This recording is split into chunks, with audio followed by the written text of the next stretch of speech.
All right. It looks like, according to the indicator, we are live. We are Let's live. What's up? What's up? What's up? let's see how many people we managed to confuse. Because Everybody. I know they're. I thought I had withdrawn the one of the links. I was trying to do this on Restream, but it wouldn't connect. For some reason, it wasn't allowing me in to I mean, I could get in, but it wasn't connecting the live for some reason. And I checked to see if there was any issues going on with them, and it said everything was working fine. So I ended up deleting that one and doing it here on StreamYard. It's been a while since I've done something on StreamYard, so we'll see how So this I ain't plays gonna out. lie. I was a little confused by it. Yeah. I was a little confused by it. I ain't gonna lie to you. But people will start rolling in. People start Hopefully. rolling in. I hope there's nobody. You see, I thought I had taken down the thumbnail for that other one. Uh huh. Um for the one that was on Restream, but you say you're still seeing it, right? Well, now it's off. Now it's off. Okay. I All right. must have just saw it right before you took it down. Oh, okay. All right. Right So before you took it down. hopefully we don't have anybody caught over there on an empty live stream. So, what you been up to? I've been so busy. Hey Sam, why are we always yelling this here? Thank you. Um, I you know what? It's been weird because it's not necessarily that I'm busy with the aquariums or anything like that. It's just I've been busy doing other stuff, I guess. Just with between work and um this year the wife and I decided that we weren't necessarily going to do like traditional gifts like we normally do for Christmas. The only people we were getting gifts for were the grandkids. And unlike other years, because they're getting older, and as they get older, they have a lot of junk now, and Give what do you money. buy? Yeah, that's exactly what we did. We ended up Give doing money. the money boxes, and let them buy whatever the hell they want, you Yeah, know. yeah. Like honestly, like my 13-year-old. I honestly, I have no clue of what she wants. I am totally baffled by the stuff that she wants. My son kind of got a finger on the pulse of what she wants, but me, I have no idea because she don't want toys. She don't want dolls anymore. Well, I don't you know the ask third them, year. at least our grandkids, we've asked them, and they're like, I don't know, I because don't know. I don't know. Yeah. they're always getting everything they want during the year. So I told my wife, you know what, and in a way, it was better this year because even though we would set up a budget last year or the years before that, we Yeah. always superseded that. It's like Yeah. you ended up buying more stuff. So this Yep. year it was like we're gonna give them X amount, and it's just been that. So Yeah. And that's and all you get. That's it. and the kids Yep. are all excited because they're well, three of our grandkids, the ones in Houston, well, they all have secondary parents, right? Because they're both Now. from divorcee parents. So this weekend was my son's weekend to have his kids. So they did Christmas a few days early because then the kids have to go back to mom. Yep. And so they send us the video of them opening up their gifts this morning, and they're all excited. I remember when I was a kid, if you got like $10 in a gift, you were all excited. So Yeah. they like that. Let me say hello to some of the people that have joined us. We got Jeffro that came in. Ed from Aquatic and Exotics is also here joining us. Lori from Monster Fish Gal. Thank you guys for coming in. It looks like Jeffro went to Aquatics now. Huh? Oh no, that's the handles. I forget that. I don't know why YouTube did this. Yeah. I don't know how I feel about it because not everybody necessarily has the handle associated with their channel name. So Yeah. it gets a little So bit confusing. I recently saw Lori Monster Fish Gal did a live stream Friday. Oh, okay. Friday, I caught the end of her live stream. I only caught a little bit of it, and I was fascinated with her stingrays. Oh, okay. I was asking questions, and I was like, I feel like I'm being rude by the questions I was asking her. Like I was hoping that Lori, I wasn't coming off rude by the questions I was asking you, because I was asking her like, well, What size do you have them in? What was your procedure on doing all this on cycling the tank? And what's the temperature? What's your filtration? Like if I was questioning her, and I was like, I hope she's not thinking that. Stingrays never pop up on my radar because Mm, I don't like looking at fish from the top down. okay. I koi, the madakas. I just don't like looking at fish top down. I like looking at them from that way. You know what I Yeah. mean? But the way she was showing them, the stingrays were coming up on the side, and she was like playing with them, but they was coming up to her. So it wasn't really like looking at them top down. It was like more of an interaction with them. So I was kind of a little bit fascinated with them. And then I started thinking about the whole what happened. No, I No, appreciate the Ara, question. A- So, A- Ara, I hope she doesn't get in trouble. who? Audra, Why? What she do? she's gonna try to listen while she's at a boring meeting. She said, Look, hey, look, just turn the phone up and let them listen to us instead. So, and then I started thinking of the last time I started listening to a conversation about stingrays was with Caveman, mm, Caveman Aquatics, and I was like, okay. So, and I wanted to ask her more questions. I would be like, so, would you like what was? That's why I asked her what were her cycling procedures. Is like, did you just dump a bunch of chemicals in there and then get stingrays? How long did you cycle the tank?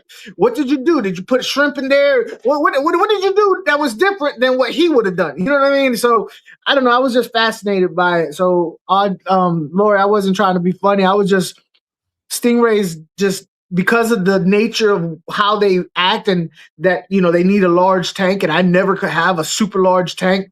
I was just asking questions for that. So I didn't want you to feel, a certain type of way. That's all. yeah. But No, it was but cool. it's probably a good thing you were asking those questions because you know, if somebody that doesn't know anything about stingrays, now that's a way that you give an opportunity to Lori to kind of explain, husbandry for and good keep And keeping unfortunately, for stingrays. unfortunately there's an issue that I have with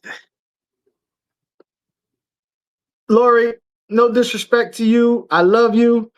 I wish people like you would do more videos to put out real good information. You know what I mean? But you it's not out there for people. You know what I'm saying? I mean, the people that I know have the best information are not really putting out videos, and I'm like, "Ugh, Well, isn't that like ah, everything else though? I mean, it's yeah, you have all these, people that have been breeding all these different types of fish, and they're not really necessarily out on they're too no, busy. They're too busy working, yeah, they're too they're busy too busy doing doing it instead of talking about yeah, it. Yeah, instead of just yeah, sitting here and talking yeah. about, "I'm gonna do this and I'm gonna do that." Yeah, yeah, yeah, yeah. No, but it's like because I'm into like I like the big cichlids, I like the big fish, but it's not really a big subject in YouTube right now. You know what I mean? It used to be, but it's not anymore. So I when I see big fish like that, I get interested, but I know it's hard to find it. It's really hard to find stuff like that. I So I when I really see don't really think they've gotten out of style. I or out of trend. I think what happens is if you get caught up watching certain stuff on YouTube, it thinks that that's all you're interested in, and it wants to curtail all your views to whatever subject you're looking for.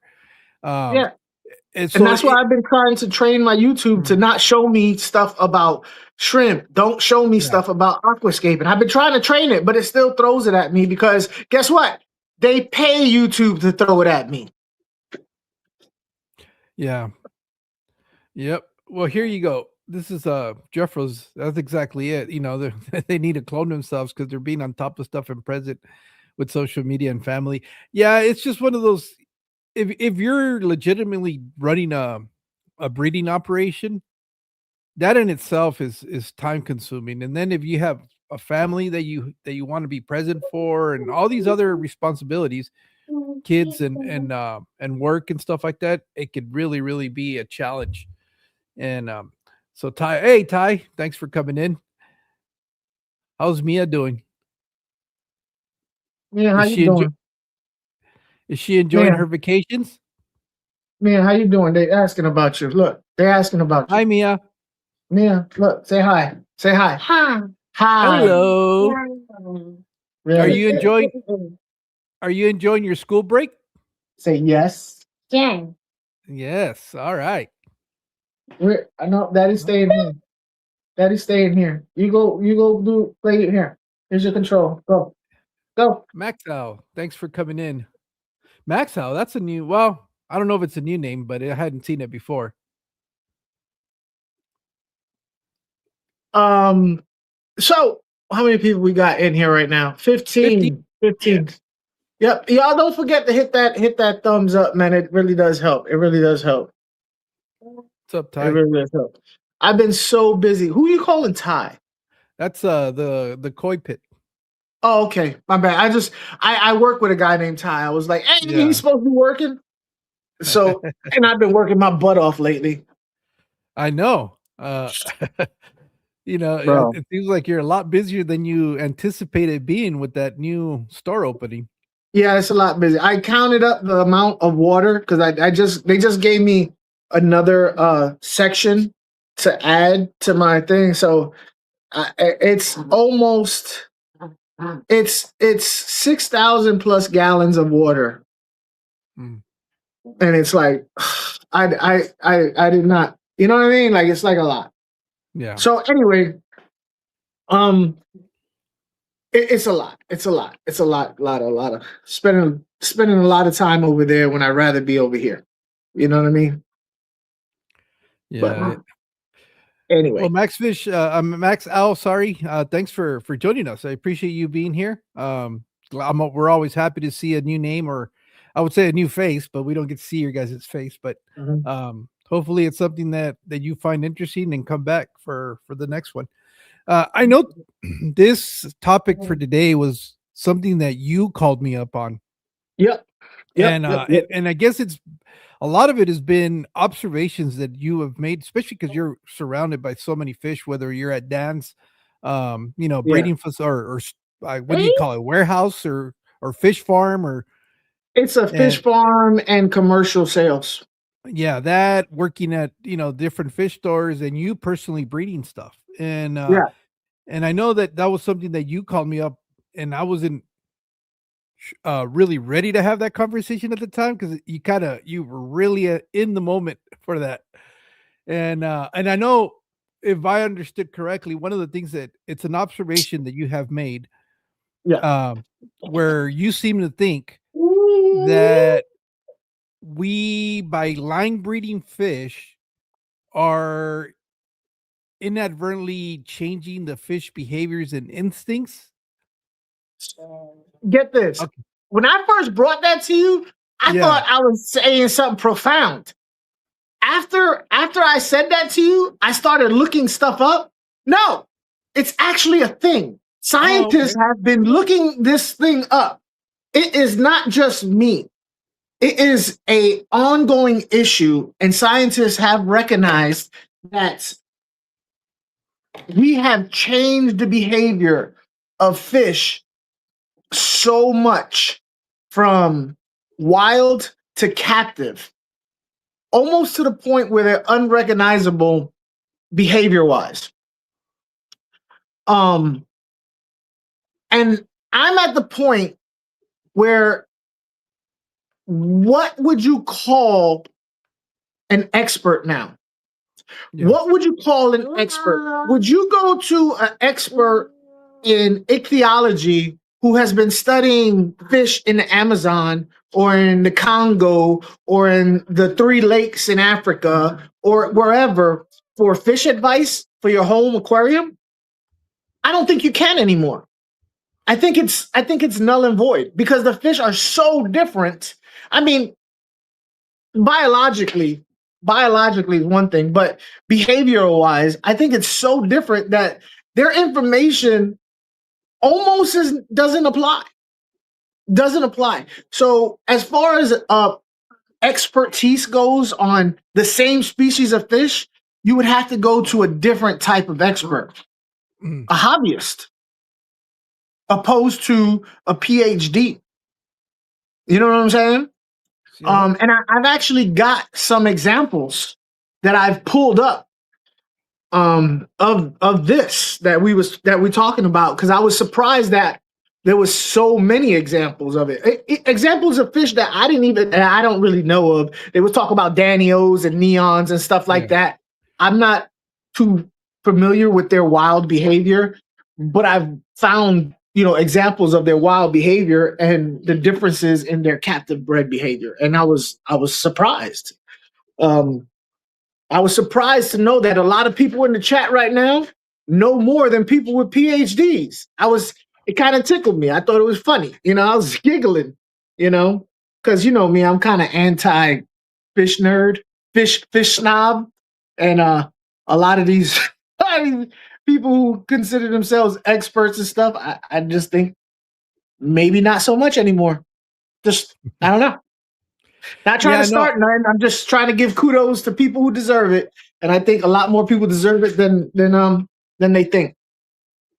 Yeah, no, it was interesting because I know when we had one of the we had Dr. Anthony a few times when we were Uh-huh. doing fish plants y mas, and that was one of the questions that we had asked them is as people that are out in the field and stuff like that, if they understood the behaviors of certain species of fish that are commonly kept in the hobby. And it was really interesting based on his response is that when from a scientific point of view, like Daniels, for example, because those have been Yeah. researched for a long time, Yeah. they're not necessarily learning the fish behavior. No. Their objective is to try to reproduce more of them so they can continue to experiment on them. But Uh-huh. if you were to ask them, what did you do to trigger certain behavior mechanisms, or what time of the year is the best time to breed them? They don't know those answers. And the ones that usually he said that the people that really know those answers are actual hobbyists that are dealing with these species and are putting them through all the paces. Because as a hobbyist, you're not only just trying to reproduce fish, you're also keeping them at the same time. So you're observing all these behaviors. Yeah. What's up? There's a person that just popped in called Glitch Yep. AQ. Yep. Is that She's, the same glitch that I'm thinking yeah. of? Yeah. Hey, what's up, little girl? I missed Yep. you. What you been up to? Yeah, she's been gone for a while. I'm glad to see her back in the chat. Oh, So potty mouth. I'm glad that she's still around. So Yeah. thank you so much for dropping in and checking us out. George from Aquaballs has also joined us. I know Jeffro put a comment up there that I feel that that's kind of been known and observed for a while. Uh, I love the next to the MGCC. I don't know what that is, research lab, and they're all about introducing wild caught lines to captive ones. That would be, I don't know if Ed, I think Ed is still here. I can get on board with this funk. Yeah, Ed is a good example of somebody who's not necessarily working as a scientist, as Uh-huh. he's a hobbyist that has dedicated a lot of his time to learning the behaviors of Gadaeans and some Limias, but Mm-hmm. particularly mostly Gadaeans. And if I was to have questions around behavior, breeding, and stuff like that, I would be Yeah. better served reaching out to somebody like Ed versus Exactly. somebody that's working in a science room where they're not going to understand the behaviors of these fish or where they're coming from or the habitats or any of that stuff. Yeah. Um, and that's something that, like I said, has been really really interesting, and it's interesting that when people think that the best sources for information are the scientists, it's not always the case. I found that a lot of times from the experience that I've come across, I was like, hold up, wait, I feel like this is completely wrong. Like I'll read stuff like what's the one Amazonian magazine? I Yeah. know that has some very, very good articles on like really, really geeky stuff, but I'll read on it and I'm like, hold on, wait, that's not my experience at all. Not at all. You know what I mean? Yeah, what up, mama? Like it's not my experience at all. Or even some of these below what these channels that are really natural channels, like below, is it below water? Is Yeah, that the one? I think so. I don't know exactly the name of the channel, but But you know what what I'm talking about, those channels. And they'll go and they'll show you these fish that we keep in their natural habitat. And I'm looking at it, I'm like, oh, that's not the experience I have with that fish in an aquarium. Totally different. Or Project Piaba, where she goes and shows you the fish in their natural habitat, and it's like, oh yeah, these fish don't do that at all in the aquarium. They're yeah, completely different, you know. Um, yeah, so Lori says it's below water, and yeah, I just found them. It is below water. yeah, below water. I love those channels. I love them, but they don't apply to the home aquarium in a lot of cases. So trying to get the information and going to places like that could be problematic for a lot of people. You know what I mean? Well, So not this everybody goes back, has the ability to yeah. be able to go out there, but I was Well, I mean, even listening. this goes back to where you get your information from. Do your research. Who do you do your research from? Them or a YouTuber? Or you know what I'm saying? Like, who do you do your research from? You know, that Yeah, goes back to that. it added that some of the fundamentals husbandry and practices come Uh-huh. from hobbyists working with a species for a period of time, and Yeah.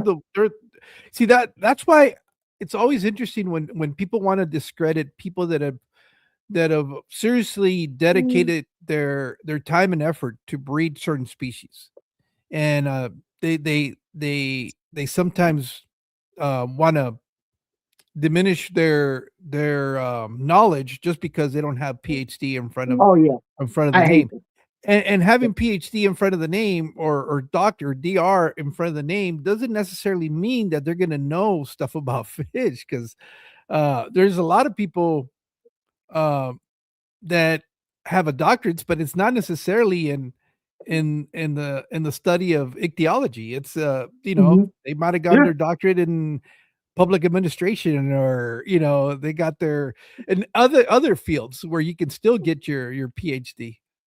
Yeah. So that to people Yeah. Come on, man. automatically want to give them all this accolades and credit, you know, sometimes you're going to be led down the wrong road. It's not gonna work out the way you think it is. Let me take me over there. She is really beasted. She wants me to take her to the. Let Yeah, me go give you ahead. one second. Yeah, I All right, got you. take me off screen. Yeah, I will. Let me. Oops, wrong one. Wait up.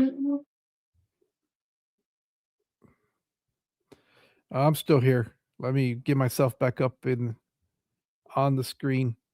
Let me see. There we go. All right. So yeah, no, it's one of those things that it's almost counterintuitive to people that are not in the hobby, because they don't understand. I mean, especially when you're dealing with somebody that is breeding, um, and specifically when they're focused on a certain species.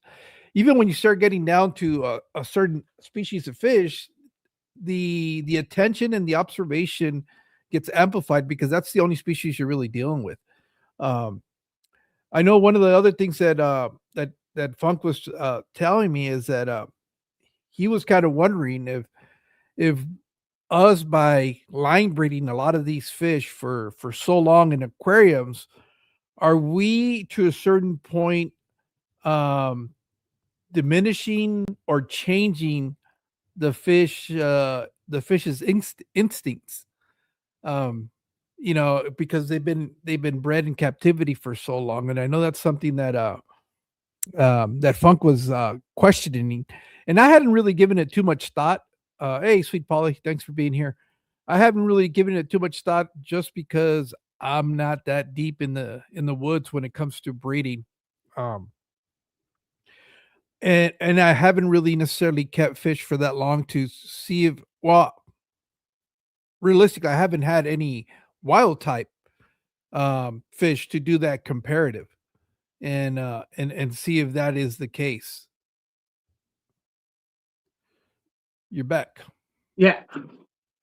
So anyway, just to give you some things, I copied some stuff. And like I said, some of this stuff is because I some of these fish I don't have any, like I know from but some of these fish I don't. Like the most famous one I think is the betta fish. You know what I mean? Um, Let me read what it says. Wild behavior in their native South Asian rice paddies. Wild bettas are much drabber and surprisingly more tolerant. While they're while they are territorial, fights usually end in one fish retreating. Aquarium behavior. Modern fancy betta fish have been selectively bred for centuries, specifically for hyperaggression. They are often unable to coexist with other males and sometimes even females because their instincts is to flee has been suppressed. So they don't even flee when they should. We've Yeah, totally that bred that out of them. yeah. And also there was another question here or Yeah. comment by Yeah. the koi pit. With breeding certain types of fish, is it more difficult breeding them because the breeding behavior is an indicative of their natural environment? If so, I'm curious, is this something that changes? And I know I've heard people where in they're especially a new species into the hobby where they're having a hard time getting them to breed.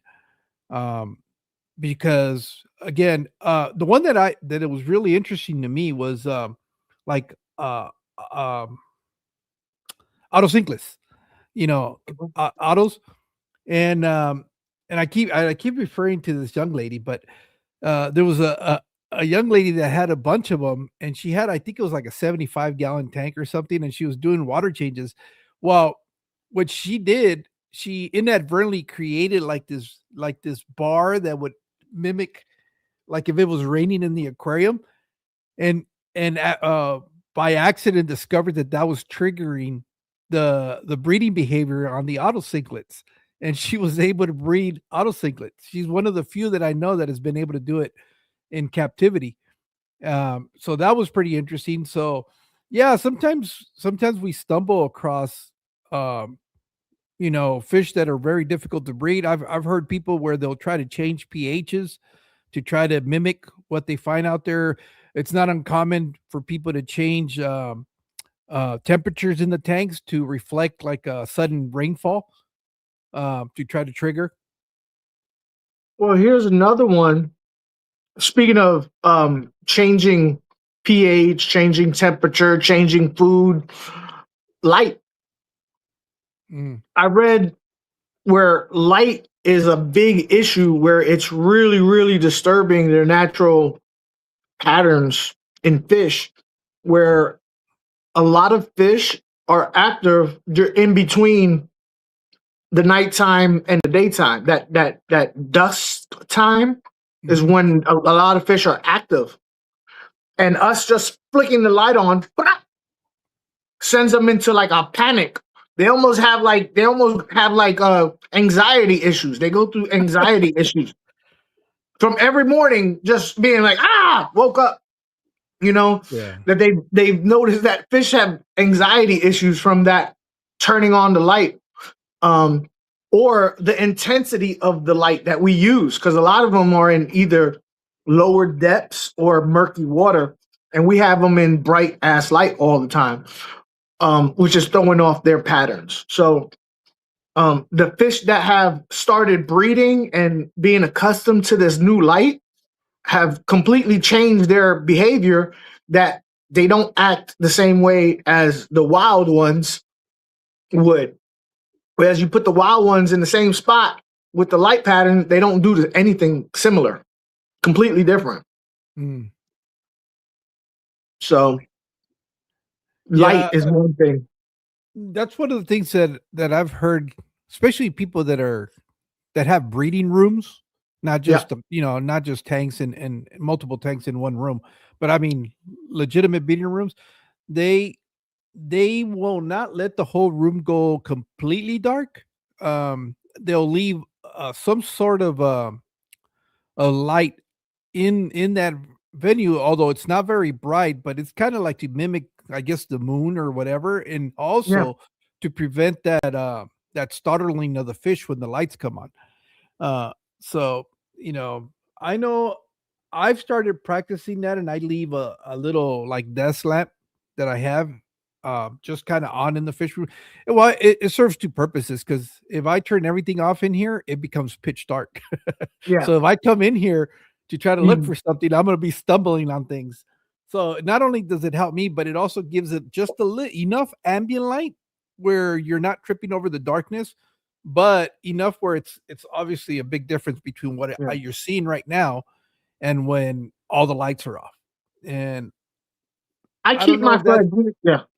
Go the ahead. only thing I've noticed is I don't have since I started doing that, I haven't really found any fish jump out of the aquarium because I don't have any lids on my aquariums. And Yeah. I know before it wouldn't be uncommon, like every once a week or something, I would find a dried out carcass Mhm. on the floor. I don't seem to get that, or at least I haven't seen one in a very long time. I'm gonna knock on wood because I don't want to come in here Mhm. tomorrow and find a bunch of them on the ground. So I keep the fragile light on 24/7, but to be honest Yeah. with you, that's not enough. It's still like that tank over there is not nowhere near illuminated. They could Mm. see that light from across the room, but it is not illuminating that. Well, It's that's at the whole all. point, though. You don't Yeah. necessarily want it to illuminate the room. You just wanted to Yeah. have a light source, even though it's um at a minimum, but at least it's not Yeah. pitch dark. Yeah, I guess. But I still, when I turn on the light, it's still like they all choom choom choom. They're all shooting everywhere. Especially like down here, right here, that tank right there. Those are the yellow convicts. Yeah, they are all over the place when I turn on that light because where they are they can't see that light because Mm. it's the light is up there. It's all blacked out. That glass does not get any. They might get a glimpse of shine from the tank across the room, but nah, they don't get nothing. It's pitch black. Um, another thing that is happening with some of these fish like the Midas cichlid, um they're more aggressive in our tanks than in the wild, Hmm. way more aggressive. And not just like the beta fish where we force them to be aggressive, like we bred the aggression into them. um like for instance here it says cichlids are known for their personality, but research has shown their social dynamics change drastically in glass boxes. Wild behavior in lake, I ain't even gonna say that. They spend a vast majority of their time foraging and patrolling large areas. So that they're all over the place. Aggressiveness is purposeful and usually tied to protecting a specific nesting area. So the Midas cichlid is always moving. I mean, I guess they're aggressive when they go to get a fish to eat, but as far as sitting there being a meanie, it's only to protect a nesting area. Aquarium behavior studies have found that in small, unenriched tanks, so basically little ass boxes, Midas cichlids become more aggressive than their wild. Um, Conversely, in very large public aquarium displays, they may become lethargic and spend more time just hovering motionless compared to their more active wild compatriots. So I guess in the wild, the Midas cichlid is constantly going up and down. But even in a large aquarium display, they kind of just sit there Mm. motionless. Yeah. Yeah, So I don't know. It would, I guess, depending on. That's the thing with big body fish, is that they're used to bigger open water yeah, areas, and and so I guess they're trying to get accustomed to being on a more restricted area. Most must mess with them a little bit. So Mox Owl says, question, what fish do you guys keep? Uh honestly, I've realized that I'm going back to I shoot, I've kept every fish under the sun at this point, but right now I'm very interested in personality and behavior, and that's a lot of why I even thought about this. Behavior is kind of like the main thing why I keep fish. I really like um their personalities of fish and why they do what they do. So like I have a female flower horn there, I got a female red Texas fader over there, I have a tank full of electric blue Jack Dempsey's, all three of which man-made fish for the most part. I got cichlids, yellow convicts there. In this tank, well, that tank over there, I got a couple of random fish, angels. I like fish that have a lot of personality. So, and I'm fixing to get me another, not, yeah, it's a hybrid. I'm fixing to get me another hybrid later on today. I'm curious, and I think I know the answer, but I'm not 100% sure on this.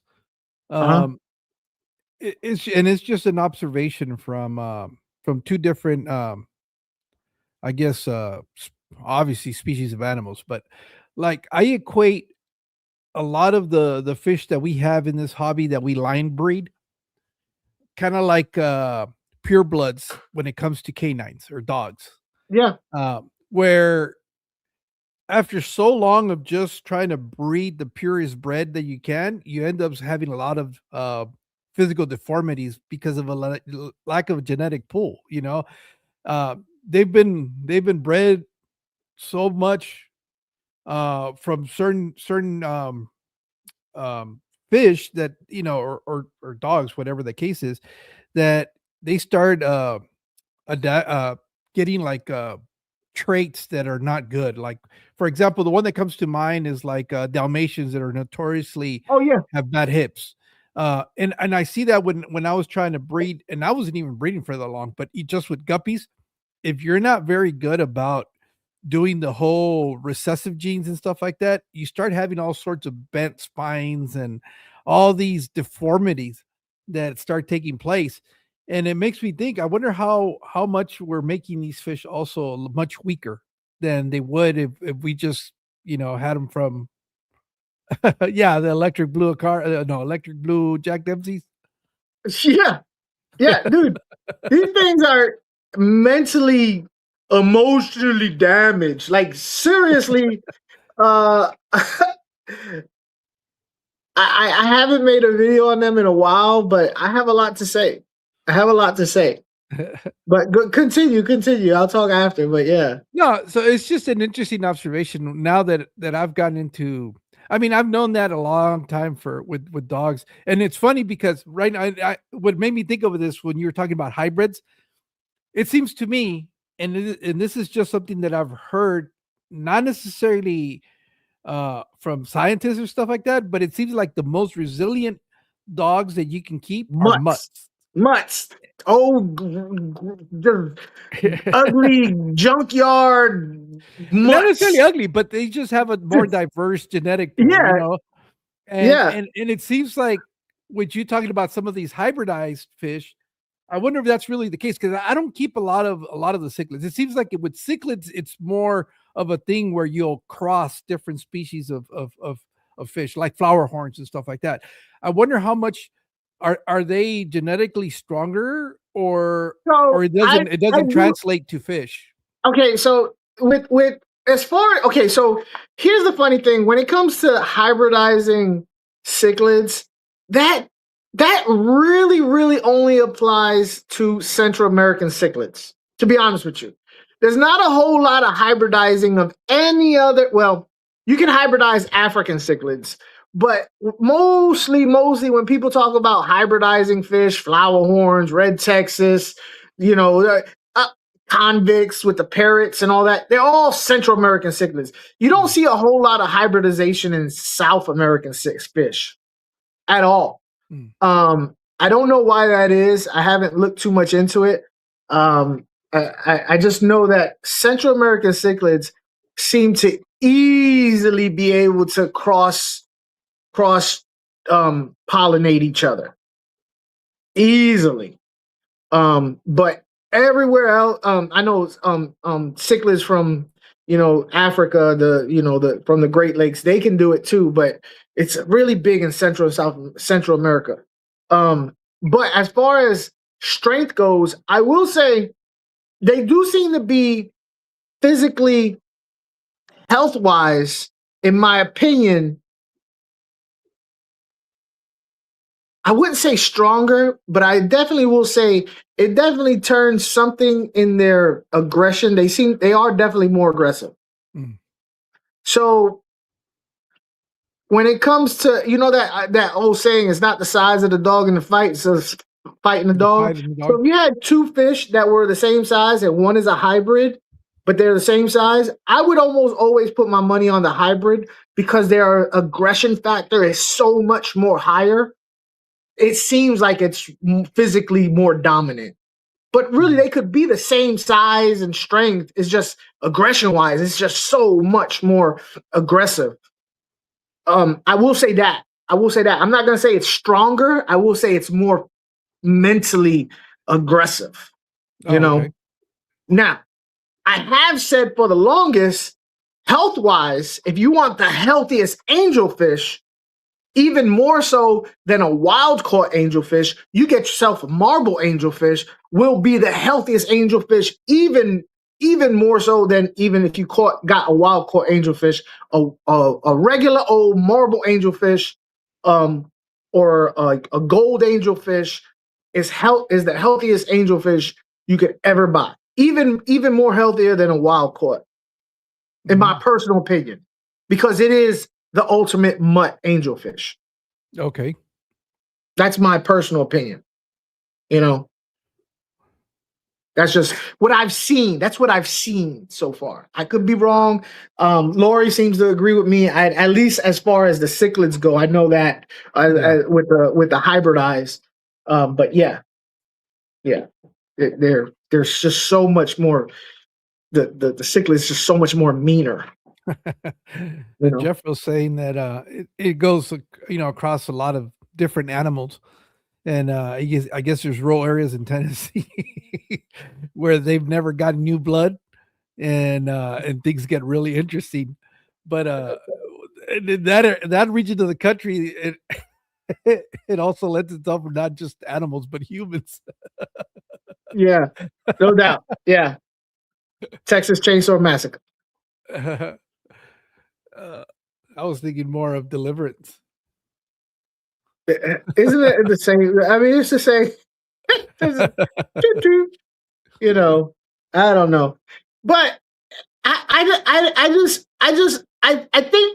think hobbyists really need to get a lot more praise and kudos for being a source of reliable information. I'm a big fan of Becca. I am a big, huge fan of Becca from Freshwater Ichthyology, Yeah. because I like biology, but the biology of a fish in general, and I think you can't get around the biology is going to be the same. The biology is going to be the same, and she's good with that. She's nice with hers as far as that goes, right? So Yeah. I listen, I watch her stuff, and she'll talk about nutrition, which is a big thing for me. Yeah. But my other, passion in the hobby is their personality, like how they react to certain scenarios, behavior.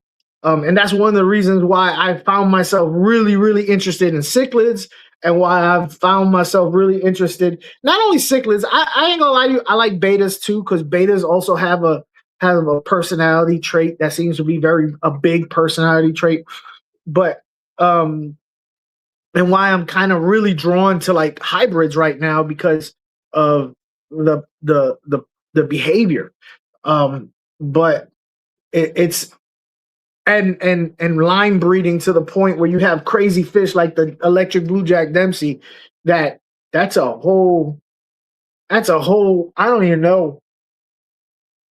I don't even know what to say right now about them. I'm very happy that I have them. But there's a big question mark over it.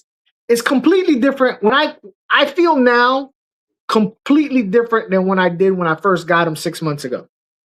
Completely different. So what was your opinion when you first got them? You thought they were going to be a lot sturdier?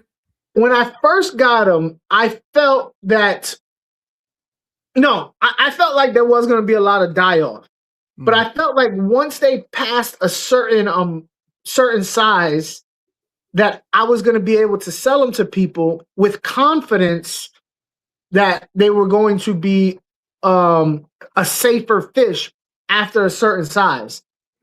I'm not convinced at what size that is, because now they've passed they're about this big now, and they are still acting skit. They're still suspect in my opinion.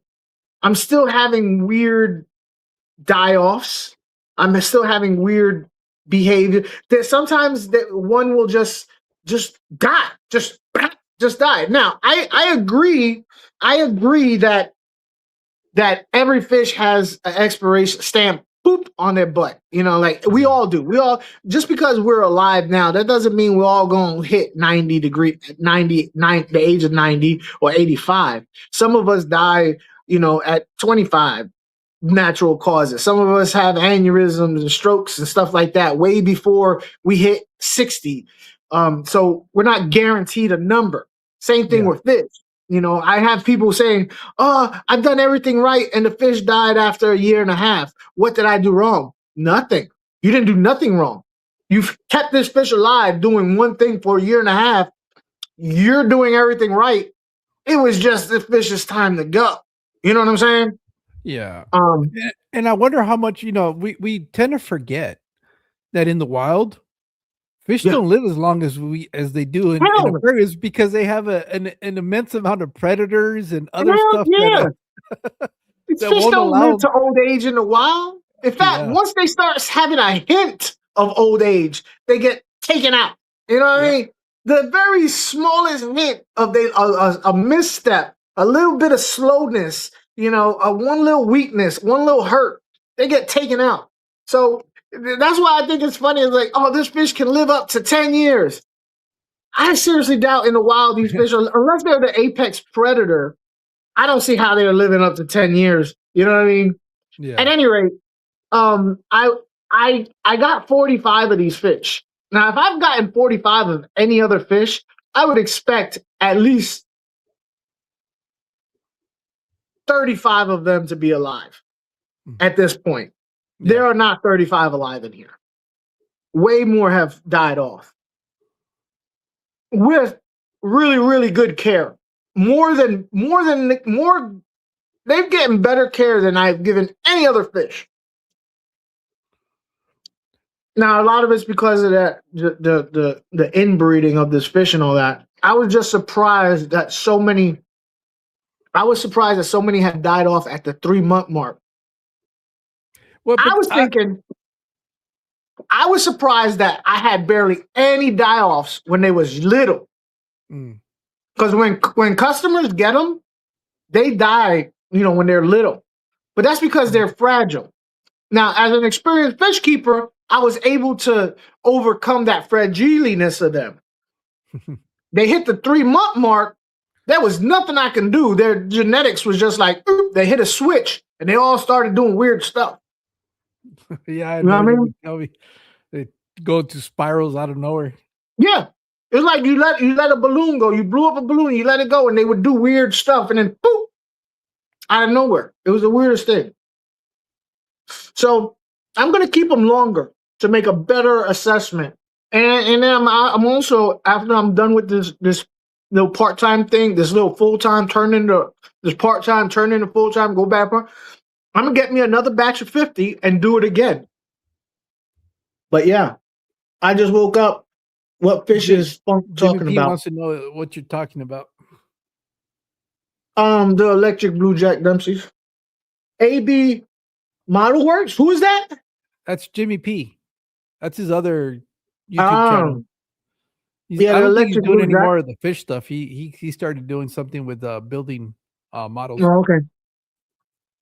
Yeah, electric blue jacks. So, but it's funny because like right now I'm looking at them and they all are so active and moving around and all that. Show you. Let me see if I can how to flip this sucker. Nope, that's not it. How do you flip? I gotta go here. Yeah, I think. Settings, camera. Yep, you Where's pick it? the front or back. Um, Probably the back view, unless you have your phone backwards. Then it would be the front. is that the one? No, that's not the one. Well, you Is haven't that the changed. You one? can still see. There, yeah, that's it. Yeah, That's it look, right there. they're all like very, very active, Now, right? have you noticed any physical deformities in these? Because it seems like the No, oldest, the bigger they get, at least that survive, they tend to have a lot of physical deformities. They don't yeah. necessarily. So I have noticed that they have that. This is a weird left to right thing. They have, you know how some of them have beaks. Have you ever heard that? Well, Yeah, some where of they them have will have beaks, not beaks, but it's like a underbite like or overbite. yeah, like an extended nose area. Yeah. This one does not have that, but Okay. like there is one in here that does. But look at that guy back there. Why is he just like out of nowhere? He's just laying on the substrate. Yeah, and he's one of the bigger ones, Mm. whereas some of the smaller ones are out and about. I wonder if it's something neurological, and what I mean by that, It seems I like very neurological, I very wonder if, very if maybe neurological. their skull is not expanding at the rate that their little brains are, and it's causing them to have some sort of issues, and that's why I, they're kind of passing out. I mean, not passing out, but passing, you know, yeah, dying off. I don't know, but I really would love somebody in this particular case, somebody who like this guy right here. Where Yeah. is it? That one. His fin. Look how long his fins are. He's really really good looking. I just hope. I wish nothing happens to him.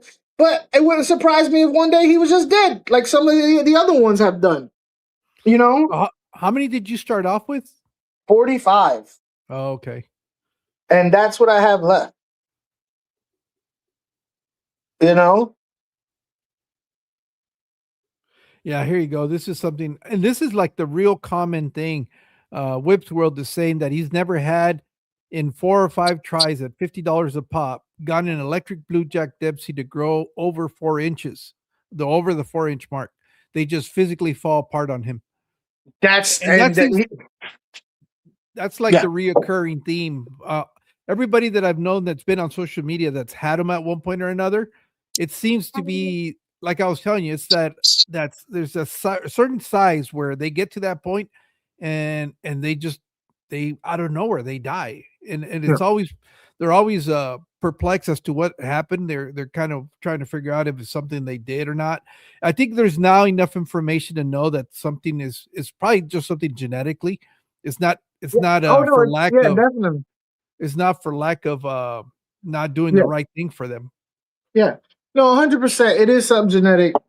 And I really wish in this particular case, you know, I do wish somebody with a PhD, because there is a place for everybody. You know what I mean? There is a place where people's expertise is necessary. You know, I hobbyists. You know, I mean, the only problem I would say with the hobbyists though is that they're so expensive to do it. The only reason Yeah. why I could do it is because I have a business license and I can buy them wholesale. Yeah. You know what I mean? So I could buy 50 of them and not go broke. You know what I mean? But if without a business license, having to buy them at, you know, $25 for a one that's an inch long, that's nuts. Having to buy 50 of them at an inch Yeah. long and then have just knowing that they're gonna like that's the whole plan to watch how many is gonna die. That's crazy. You know what I mean? Yeah. But um, so all I could do is probably the next time I think as soon as the weather breaks here in Florida, where the spring, I'm gonna throw them outside. They're gonna be Okay. completely raised outside, 100% outside in a almost 100% natural setting, like close to the end of Florida's winter, whatever the hell it is, when the temperature is around 60 degrees at night, when the weather, is around 60 degrees at night. I'm gonna set some stuff up outside. I'll probably get one of them big um IBC totes and set it up like, with plants and stuff like that. And I get algae growing in there, have it Yeah. like, throw a sponge filter in there and just let it be. And then when it gets nice and warm to where the temperature at night is, around 70-ish, and I get about another 50, throw them in there and see what happens. I'm gonna Mm. raise them in a different way, see if that changes anything. You know? Yeah. Yeah, but I don't know. It's one of those things where it doesn't always um when you're hybridizing, it doesn't always guarantee you're going to have good genetics or success with it seems to me the combination of the creation of the polar blues. But I think it's just because they're based off of convict, and convict to me is almost like the bulletproof fish. You Yeah. really have to do things terribly wrong to kill some Well, convict. well, the Jack Dempsey's not a hybrid. The Jack Dempsey is an inbred, is a line bred, is Uh, inbreeding. Yeah, it's a genetic. That blue is a natural gene that they've isolated it, and they just keep pushing it and pushing it and pushing it and pushing it. So so it's the it's an inbreeding issue then. yeah. Yeah, it's an inbreeding issue. I mean, think about it. The that pink Jack Dempsey that I gave to Fishy Biz, right? Yeah. It's the same concept, right? It's the Oh, same okay. concept. Only that's not a weak fish. It's a hyper aggressive fish. But the idea of on how it comes about, where you find that gene and you just push that gene with line breeding. But instead of it being weak like this or like this electric blue Jack Dempsey, the pink Jack Dempsey is a hyper aggressive fish. So it's weird. The Yeah. same way, it's just the blue gene apparently makes it soft and the pink gene makes it hyper aggressive. I don't know. I'm laughing because Nick is trolling me in my tanks. Uh, Yeah, I see. he went to Google Translate and had him put all his thoughts in Spanish because I've been doing nothing but Spanish lately. Mm.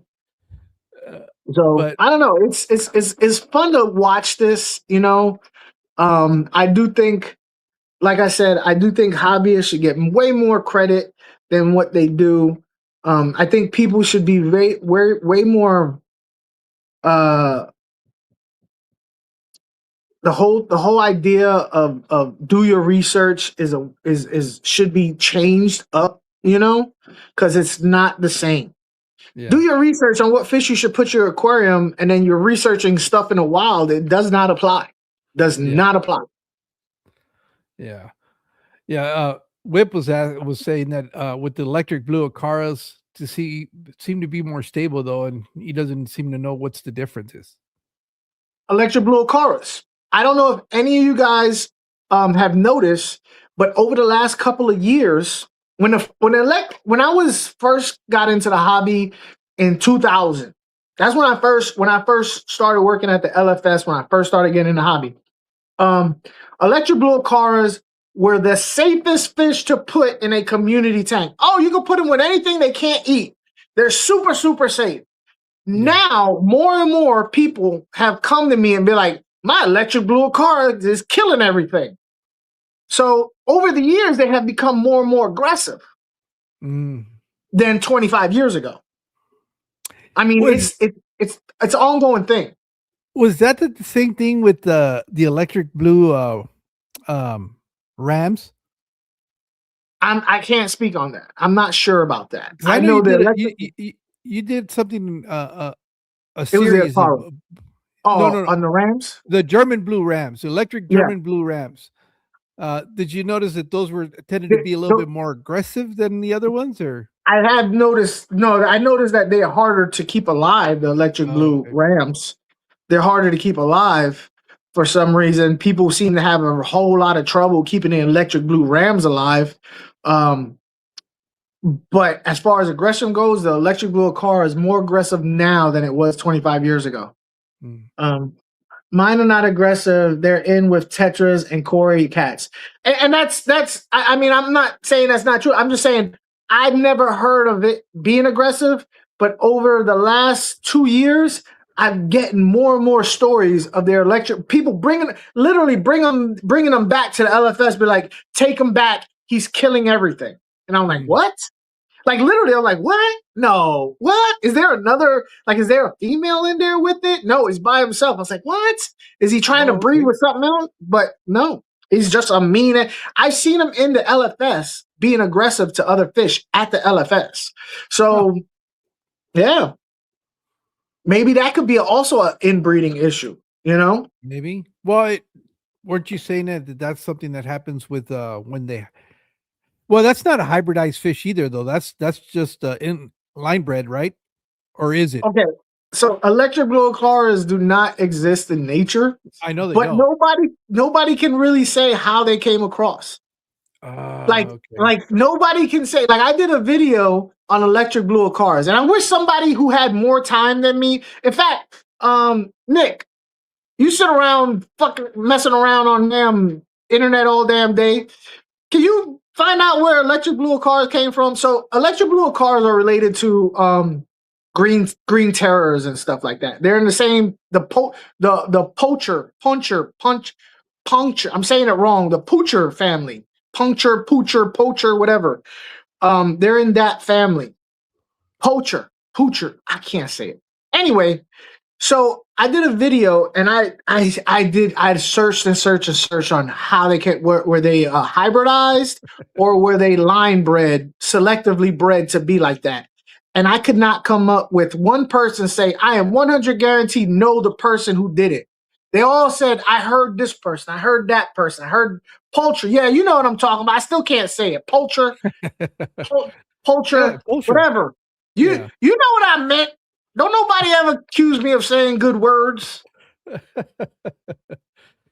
But I could not find somebody to say 100% guaranteed they know exactly where it came from. Whether it was a hybridized or whether it was line bred. I know it's line bred now, but how it got from a regular blue acara to electric blue acara, Mm. I couldn't find a 100% answer. It's probably just line breeding. They selectively bred the ones that looked the bluest and kept doing that and kept doing that until they got the line fixed, I guess. I Um, don't know. I don't yeah, know. no. The reason my daughter works for UPS, so yeah, it's kind of a nod to them. Hey, give me a second. Mia's been real quiet for about 20 minutes. I Yeah, just it's got you worried, huh? Um, yeah, no, that is kind of the unintentional thing because I always think about her this time of the year because they're extremely busy. They're the reasons we get to open up gifts or send gifts during the holidays is um the ones that have to work on the holidays. So uh but yeah, no, I find it very, very interesting, um this whole genetics things with certain fish and why they some do better than others. Um Maybe just the genetic pool gets so thinned out. I've always thought that, selective breeding um usually will get you very beautiful fish, but not always the sturdiest fish. And in that in that case, it's just you're trading one thing for another thing. Um, but it's like everything else. It's just if you really start thinning out all the different genetic the genetic pool out there, you're going to end up inadvertently inheriting bad genetic that you don't want, or not necessarily make it in getting it, but you're going to expose it more because you keep breeding it and breeding it. What do you people think? I have trouble with the electric blue ramp. Um, I didn't know you were having trouble with them. Um, why you think people? Oh, why do people have trouble with the electric blue ramps? Um, I don't know. I was just curious because it seems like a lot of them that have that electric blue, quote unquote, tend to have some issues with them. Um, so I don't know if that's what I was kind of asking if it's something that is maybe in the genetics that creates that blue iridescence that might be not healthy for the fish. I support all fish tubers. What's the problem? Oh, that's okay. I know what you were doing. Opinions on balloon and glowfish that are around now. Um, oh, he's back. Um, I didn't see you sitting there. Yeah. But balloonfish, I don't have as much of a problem with glowfish as I do with balloonfish, and the only reason is because just like goldfish, you're compacting a normal body size into this quote unquote balloon size, and inherently you're affecting all its internal organs because they're the same size, but now you've put them in a real short body, and I don't think that's going to be healthy in the long run for those fish. I always felt like balloon fish were a way for breeders to be able to sell their coals. Yeah. Yeah. So my personal opinion is I'm not a fan of glowfish. Oh, I just great. think I just think that taking DNA from a jellyfish and putting it in a freshwater fish, that's just I, I'm sorry. I don't know. Balloon fish, I don't anything that any new fish that people create where the fish is not as physically as healthy or healthier, I have a problem with. I have a female flower horn. I do have a problem with male flower horns with very large nuchal humps, because that nuchal hump is a liability. Yeah. Now, there are fish in the wild that have natural nuchal humps. I don't have a problem with flower horns that have smaller nuchal humps. I think they're fine. But if you're going to create a fish and you're creating a physical liability in it where it's physically, worse than when it started, I do have a problem with that. Koi Pit had a good, I don't know if you went over Koi Pit's question. It was Which it one was was? way up there. What it says, whether it's here or on YouTube or Reddit forums, etc. Do you guys think more hobbyists should be publishing their findings about fish with breeding and behavior? I think they should post about it. Um, Yeah, I post. don't know. I don't know if you want to invest the money and time. I guess if you're finding something that is groundbreaking, yeah, sure. Well, I would invest in publish. Although nowadays with Chat GPT and Amazon, it's made it a lot easier to publish, do written publish to publish written work. That's why am I having such a hard time? The only problem though is uh, don't don't fall into not editing properly the documentation you're publishing because Yeah, then you'll be ridiculed for putting out trash yeah. I uh, have. or talking about a subject that you know nothing about and just Yeah, stealing. I'm kind of on that level too, where Mexicali's at. So if you're not formally educated on the scientific theory and testing and all that stuff, but you do have a lot of experience and you do have your own thoughts on a subject, I would document it on film on your channel. I don't know about Reddit or forums or stuff like that because you can't do it as easily. But if you have a video, if you have access to YouTube where you could document, hey, today is day so and so, and this is what I've done. and this is it, and this is what I've done, and this is what I've done. Yeah, it may not be formal, but you're at least showing the world your method of how you did what you did and why you think what you think. Um, so that if people's like, oh well, you're not a scientist. Well, yeah, I never said I was, but nevertheless, this is the real life, the real deal Holyfield of what I've done and how I did it, and this is Yeah. why I think what I think. You know what I mean? Um, as far as having it published, um, the problem with that is, like you said, with AI, anybody could write anything down and put it on there and say, you know, I think it holds more weight if people could follow along with you, especially if you don't have any letters behind your name. You'd have to find some way to legitimize your thoughts. If you're just some schmo in a garage, you'd have to find some way to legitimize, your findings. The best way to do that is to video document what you're doing, in Yeah. my opinion. That's just me. Here's something interesting that Nick was pointing out. He said there was a kid named Thompson on TikTok who has recently passed, but um, he was talking about blue iridescent that protect against UV. So many of the bluefish are prone to vitamin A deficiencies due to the high demand for the blue scales.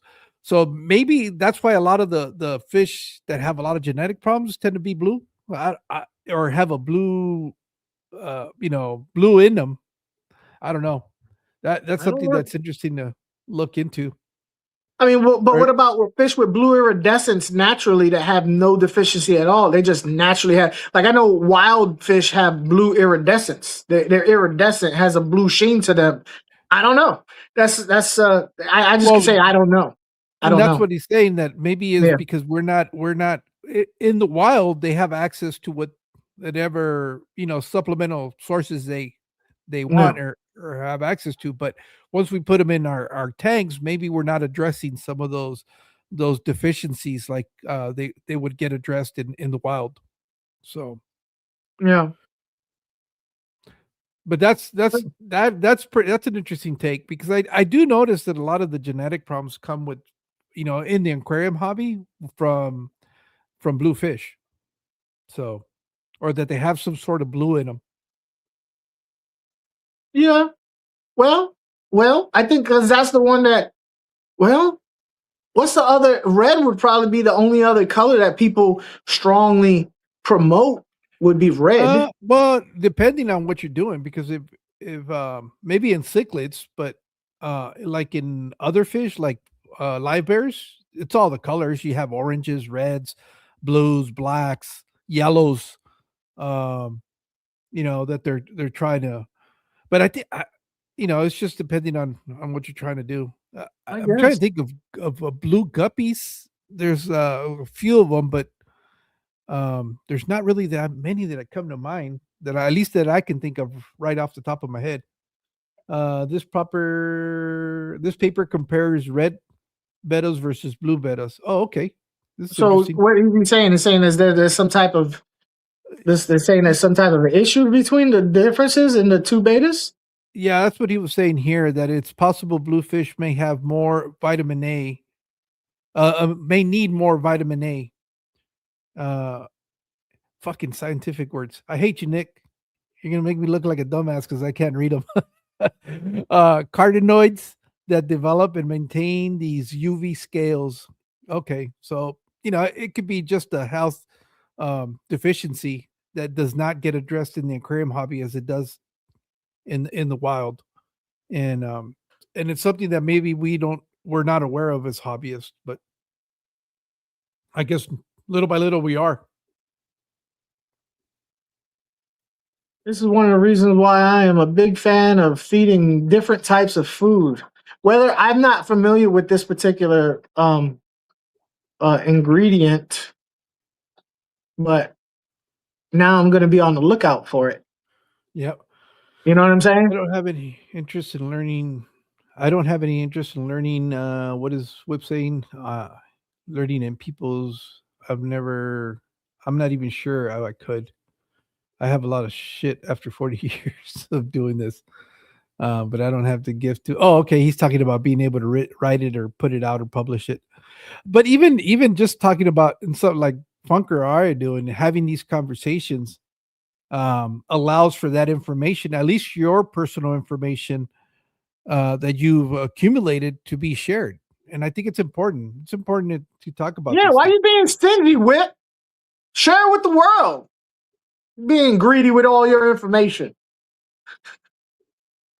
We control Don't all the, be housing all the info. and Nick's bringing all the research to this live stream. He says that Nick, fish with go red to a club, supplemental. Nick. Go to a club. Your age, you should be out at the club, not He learning is. about this crap. Oh, you're talking about party. I was gonna say No, he is. you should be at the script club making it rain, not in front of a computer learning about pigments and worms and stuff and playing around with pill bugs. When I was your age, let me tell you, I was I was getting into some stuff. I was getting into some stuff when I was your age. You know what I'm saying?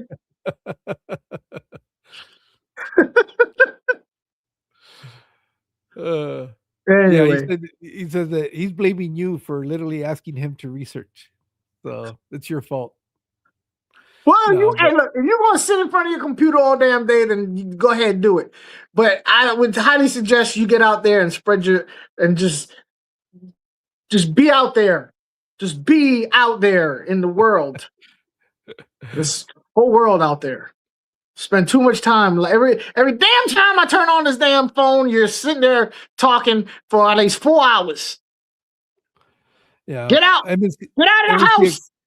MNC Aquatic saying that they're going to bring back Greg Sage for a third conversation, and this time they're going to be talking specifically about line breeding and giving a discussion on live foods like Daphnia, eels, blackworms, and raising in bulk for feeding. So it's kind of be more of an in-depth conversation than what you and I are having, especially Word. for somebody like him who's been doing this for years and has so much.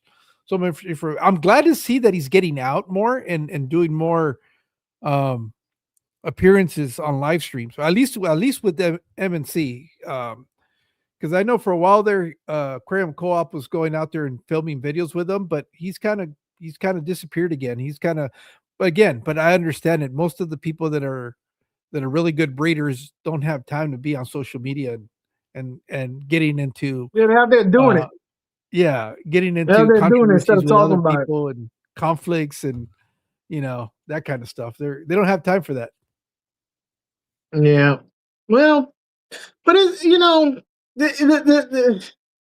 the way a lot of people's getting their information nowadays. You know? Yeah, yeah, it is. That's why it's important that if this is going to be your go-to source, that I always tell people don't go to the first, you know, as the first person talking about it and take it verbatim. Look at a different videos pertaining to the topic, and pretty soon you're either going to find out that all they're doing is repeating what somebody else said, or Yeah. you're gonna be able to pick up on Yeah. people's Oh experiences yes. and the common threads. They go, "Oh, okay, this person did this, and A hundred they percent. experienced." A hundred So percent. You definitely. I had this discussion about people who have gone. Yeah, I started watching this person, but and then I started noticing this, and I started noticing that. But now I like this person, and I was like, yeah, that's kind of everybody. Like everybody started out watching one person and has moved on to somebody else. I've noticed with me, like I'll go to different live streams and I'll see people that first, hey, I just came into the hobby and they started watching me, and now they're at somewhere else. yeah, I take it. I ain't gonna lie to you. A lot of sometimes like I haven't seen them forever, but I appreciate the fact that I got their foot in the door, and now they're super into shrimp or they're super into plants, and I kind of I dig that. I was like, okay, you I got your foot. I got you to keep fish alive. That was my goal. And now you've taken that and you've gone off into a different direction based on the fundamentals. And that's kind of what my channel is about. You know what I mean? Yeah. Get you not burning through money. You know, get you your fundamentals down, and then hey, you know what? I want to be cichlids. I want to be live Yeah. bearers. I want to be a plant. I want to be shrimp. Da, da, da, da, da. Do I miss them? Yes. Do I go like, oh, I haven't seen them in forever. Now I see them over here. Do I be, But at the same time, I'm like, I'm glad that they found a niche. You know what I'm saying? Yeah. They didn't Yeah. they learned enough to not Yeah. quit the hobby, but dig into other areas of the Mhm. hobby. But then there's other people who they're like, yo, this guy's full of shit. This guy's full of shit. And we all know who these people are because we always subscribe to them. And we're like, I can't believe I was subscribed to this guy. Yeah. Yeah. Yeah. But yeah, There's a few. yeah, Well, but that's the whole that's part of the learning process too, though. That's how you yeah, start becoming more aware of where you're going to be able to find yeah, yeah, usable information and where it's just yeah, it's just a show. It's just a show. yeah. I don't have the same as everyone else. I'd rather give the information out for the ones that know and been doing it for years. Yeah, MNC does do that. Like I said, I just he's kind of hit this really nice um, groove with having Mitch, Michelle, and Ed and Greg, because all three of them, even though they're not necessarily breeding the same type of fish, just the Yeah. years and experience from what they've been doing for so long uh, is very interesting. But you also get to see the commonalities when it comes to breed. If that's really what you want to do is get into the breeding, you start picking up on certain things. A lot of it is it water quality? Is it food? Is it water changes? All this other stuff, and you start going, oh, okay, well, uh, let me see what's causing them to have some success, and see if I can replicate some of that stuff. And Yeah. it might not even necessarily have to be with the same species, but sometimes you'll find out that um, techniques for a certain species might translate over to a different species. Mhm. To see, I made such a rookie mistake years ago, not looking at more than one information source. Yeah, that's you know we've all at one point or another have done that. I mean, it's not that's I'd be surprised if somebody within our circles has never made that mistake of of of taking bad information from someone, not realizing that that information was bad. Yeah. So, but that's how you learn. Um, Yeah. I say you, you do get it you get yourself. burned once, and you go, oh, wait a minute, maybe not everything they're telling me is correct. So you start looking elsewhere, and that's how you learn how to check multiple sources. Again, this is why I think stuff like Monster Fish Gal's live stream on Friday was so cool because she's out there, she's doing it. I know stingrays in the wild don't live like that. So if I was going to keep stingrays at my home, I would not be able to take the information from what how they live in the wild. Yeah. Resort I would have to rely on her information rather than, Dr. Such and such who's been following them around, the wild for so because they're not is not gonna apply. So her information would be more pertinent, and more trustworthy in my opinion, because I've known her, for so long, you know, and she's doing it. Although And I know she's doing it. Although there's a lot of value also though in getting information from people that are just researching stuff in the wild. Um, Certain and I things, think yeah. I Yeah. think where it becomes really valuable is that we tend to find out that um, fish are a lot more resilient than we want to give them credit for. And what I'm getting at is one of the things that I found very interesting, and why I guess certain fish become invasive in certain places is because they're willing to tolerate extreme situations. Like, for example, in talking to Dr. Anthony, the reason they have a big problem with the I think it's the 3-spot gourami or the blue gourami, and those guys can tolerate living in sewage, and you wouldn't know that unless you were out in the jungle looking at these things. And that's why they're able to thrive, because they're able to survive in conditions that no other fish are able to survive.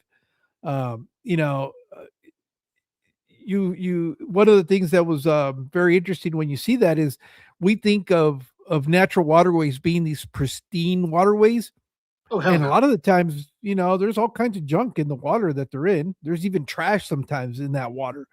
So Sometime. yeah, so it's not always what we imagine things to be, and we wouldn't know that unless people were out there, and sharing that information. I think that information does weigh some value. Mhm. Yeah, yeah, I do, and yeah, that information from doctors and stuff that does have value, and information from, but I still think for most of the people, and mind you, I'm coming from a place where I have people asking me questions about their first aquarium. Yeah, I feel like the people in this chat could provide more value to a first time hobbyist than a doctor or a researcher can, yeah. um, in a real life scenario. You know what I mean?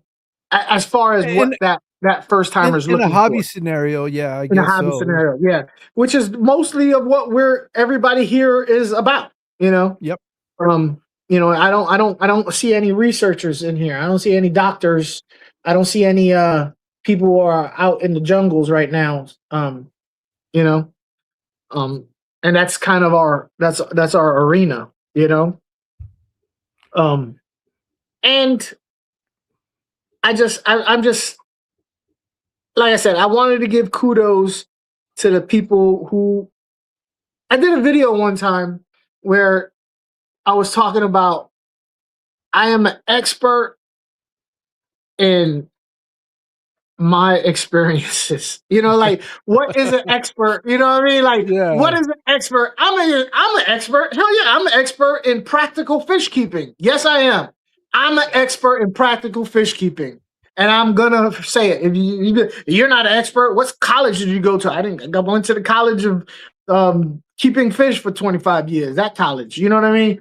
So, yeah. like in that case, fish behavior, I could have a conversation, a versus conversation, wild versus home aquarium fish on the same exact fish with a researcher and have just as much valid information as that PhD can. Just like a lot of the people in this chat could, um, because there is a huge differences in the wild versus um line bred home aquarium fish. Because I No feel like they're question. completely different, you Well, know. what about if you've been keeping fish wrong for 25 years? You're still an expert in doing that then. At Yeah, I that could tell point, you how to keep fish wrong and alive. Like, look, like I'm sure you said I can't keep fish this way, but they're alive and they're, like I'm an expert in keeping fish in such a way that they shouldn't, but here they are. They're still alive. So if you want to keep fish the way that everybody says you shouldn't, but still keep them, I can do it. You know what I mean? I can do it.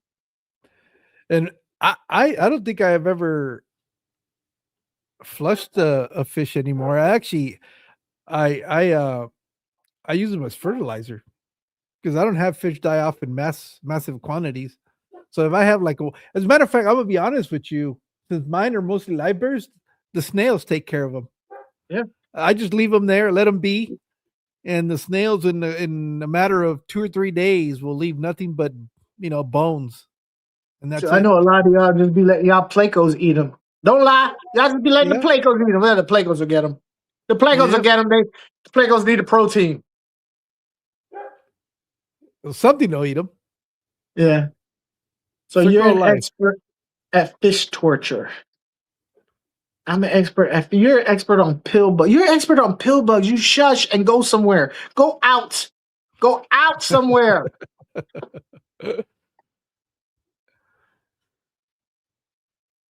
Just be at home. 27 years old. At home. Playing with little roly polies. I'm not going to say much because I just got into roly polies. So You got some of those? yep. I'm sorry. Listen. I don't want to be like, hey, look at my aquarium and look at my animals. Where are they? Oh, you can't just look at it. You got to lift up stuff to see them. Like, that don't make sense to me.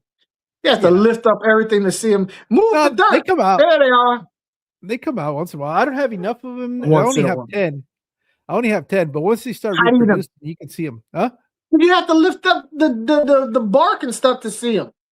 Yeah. Right now I do. Bark. Right now, because there's only 10 of them. But once if they start reproducing, which I need to talk to Nick because I don't know why I've been getting, I guess, some sort of fungus growing in there, but I don't know if that's something that'll go away. I used to roll them up and go like, pew! Yeah. Yeah. I don't know if terrariums go through a cycling period. And what I mean by that is, do you have certain phases that the terrarium's going to go through? Kind of like an aquarium. But I just haven't reached out to them. I need to do that. It's okay, Funk and Jorge. You got them to content farms for his TikTok empire. For what? Content, yeah. To content farm, to create content on TikTok. I don't know. It's funny because TikTok has been really, really blowing up for me. I mean, I went from, I think in the last, what have I been, I think I've been messing around over there for maybe 2 months now. And I'm already up to 4,000 subscribers and counting. So it's been going pretty quick down there, but everybody picks up subscribers real quick. I've been watching you putting in the work and having fun. It's good. Yeah. When do you go live on TikTok? That's all you do is go live? You don't put in videos and stuff? I do videos. I've been doing nothing. Mostly, if you go look now, it's mostly just what you want me to do for YouTube. I've been doing it on TikTok. But it hasn't really been like details. You know how I do my videos. I don't tell you how to do shit. I just share with you my learning experiences. And that's pretty much what I've been doing in Spanish, because you hear all these things. I don't know why it seems like I hear more. I think on YouTube, I've kind of encircled myself in a group of people that have either the same amount of knowledge or more knowledge than me when it comes to the hobby. Don't you hate that? In a way, because I always like being surrounded by people that know a lot more than me, because I can learn more. And I like helping people. Huh? I like helping people. I really enjoy helping people. Well, and that's what it's been kind of fun with TikTok, is that I do get a lot more questions asked about, hey, why is it doing this, or what happens, or just like the real basic beginner questions. The only thing I don't like is that I don't like typing it out, so I always respond in a voice text, because it's too much to try to type out and explain. And but what was I getting at? Oh, the other thing though, the downside to being over there though, man, I've come across a different level of toxicity.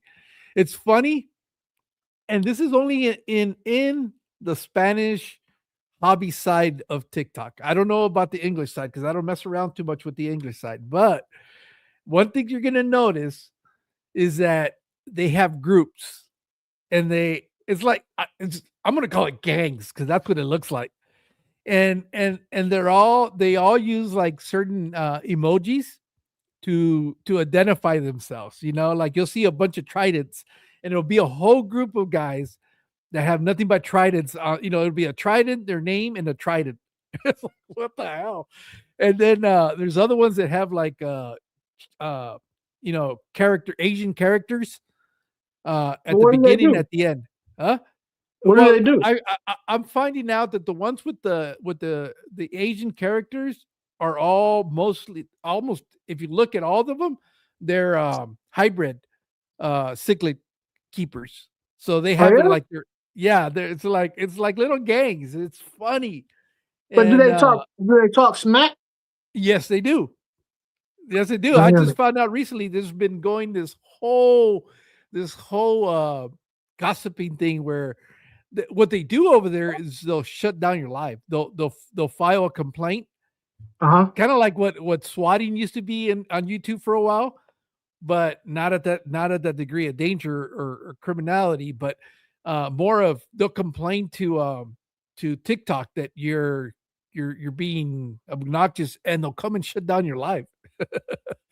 And they're doing that. I was listening to the other day. I was like, I stumbled into it by accident by listening to some people complain about it, and there was this whole back and forth. The thing that's interesting about TikTok is that you can listen, you can eavesdrop on a live stream without being in there.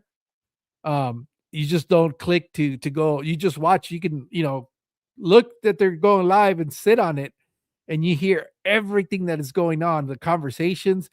Sometimes you don't see the chat rooms, but you hear the conversations. And they were going back and forth about, so and so came to our live and they filed a complaint and they shut down our live, and it's like, what the hell? But that was like the whole. Now I get it where people are talking about the toxicity that exists over there. It's more like I don't know, childish, I guess, in a way. But I'm they are a childish. lot.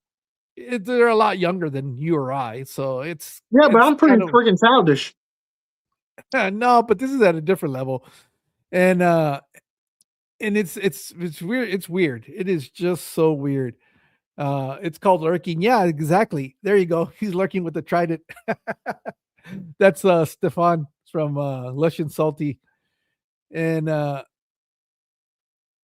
and it is so interesting. That was the only side where I go, yeah, I don't need to be part of this shit. But it's funny because you'll see, you'll see all these guys will come in like a gang to a chat, and all of a sudden you start seeing all these little same emojis, ding ding ding ding, and then they'll whether if they're cool or not, well, whatever, they'll say some things and then they bounce. But it's so funny. It is kind of entertaining because I'm from the outside looking in, and I see how ridiculous that is. But but that's the only downside. The upside is there is a lot of people that are genuinely looking for information. A lot of new hobbyists. It makes sense because it's a lot younger people on TikTok, and most of them are just getting into the hobby for the first time. And there's a lot of questions. I get a lot of things asked about lighting. Oh, do you need X brand lighting to be able to grow plants? It's like, no, dude, I'm using shop lights, Yeah. but I'm not doing anything that's high tech either. So I've done those videos where I kind of explain it to them and go, look, you can pull some of this stuff off, but you got to understand what you're doing. You're not going to see any CO2 running in my aquarium, but I'm not running any plants that require CO2. Mhm. I'm doing this, I'm doing that. Well, the other thing is like the last one I did was on water changes because it would always, somebody would say, hey, how often do I do a water change? Well, you got to do X amount every other day. And it's like, well, wait a minute. That's not necessarily true. As an experienced hobbyist, I've learned that there's other factors you have to take into consideration when it comes to water changes. And so I kind of led into my philosophy on that, and also with filtration and different things like that. But yeah, it's a whole other environment on its own. But She's ready for you to go hang yeah, out with her, dude. So we yeah, can wrap it up. We've been yeah, on for over an hour and a half. yeah. So anything you wanted to add on before we No, that bounce? was it. It was just, on my mind. It was usually these things happen because somebody asked me a question in my comments, and then it makes me think, and I just keep thinking and thinking and thinking and thinking, and then it like festers, and then I call you up, and then we end up talking about it. Hey, So that's how it happens. Yeah. Yeah. So, it's just like I said, it is there's definitely some upsides and downsides to when you're line breeding. Yeah. Um, are we changing the behavior of some of these fish? We have to. I mean, fish in the wild would not attract to somebody standing on the edge of the water or putting your hand on top of the water. That does not happen in the wild. They're going to Yeah. scatter and Yeah. hide. Whereas Yeah. we're changing that behavior where it becomes um, more natural for them because they're associating it with the person that feeds them, or there's Yeah. associating that with food. So yeah, Yeah. Yeah. we're definitely affecting that. Mexicali just use sunlight, deep substrate with 8 inches or 4 inches of dirt. Okay, I don't know what that's about, but MNC. MNC. It give myself a headache.